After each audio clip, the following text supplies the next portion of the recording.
Me too के आरोप लगने के बाद टेलीविजन के संस्कारी एक्टर आलोकनाथ कहां हैं?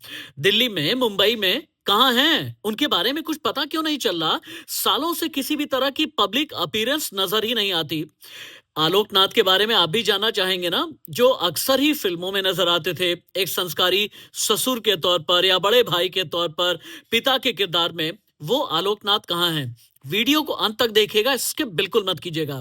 आलोकनाथ के पुराने साथी राजेश पुरी, जिन्होंने दूरदर्शन के जमाने में कई सीरियल्स में साथ में काम किया है, उन्होंने एक इंटरव्यू में खुलासा किया कि मीटू के आरोप लगने के बाद आलोकनाथ बहुत ही ज्यादा डिप्रेशन में जा चुके हैं और वो किसी से भी मिलना मुनासिब नहीं समझते। आलोकनाथ के पास में फिल्म, टेलीविजन सीरियल्स के कई ऑफर भी गए, लेकिन उन्होंने ठुकरा दिया।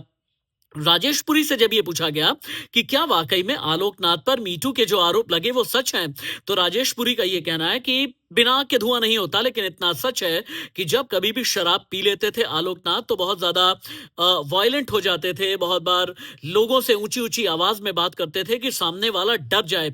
उन्हें कंट्रोल ही नहीं रहता था और उन्हें पता ही नहीं होता था कि उन्होंने अपना बिहेवियर कितना ज्यादा बिगाड़ लिया है शराब पीने के बाद। हालांकि आलोकनाथ को आखिरी बार मुझे नहीं याद पड़ता कि कब देखा है।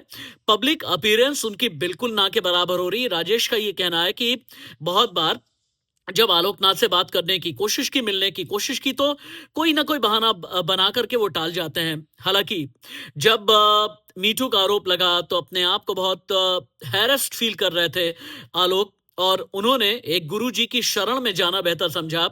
उनके पूजा पाठ में रहते हैं। यहां तक कि राजेश ने कहा कि मैं भी उन्हीं गुरुजी को मानता हूं, लेकिन आलोक से जब ये कहा गया कि सत्संग करा लेते हैं, तो फिर उस सत्संग में भी आलोकनाथ ने आना मुनासिब नहीं समझा। क्या ये माना जाए कि शर्म की वजह से या फिर एम्बैरेसमेंट की वजह से आलोकनाथ ने अपना ये हाल कर लिया कि तन्हाई की जिंदगी जी रहे हैं? ये बहुत बड़ा सवाल है और वाकई सोचने वाली बात है। मीटू का आरोप लगने के बाद से एक ऐसा एक्टर, बाकी मुझे नहीं पता, चरित्र को लेकर के मैं कोई भी कमेंट नहीं करूंगा। इन्वेस्टिगेशन जो भी रही या फिर जो भी कहानियां रेफरेंसेस रहे वो एक अलग बात है, लेकिन हाँ इतना जरूर है कि टीवी या फिल्मी पर्दे ने एक अच्छे कलाकार को पिछले कई सालों में नहीं देखा है।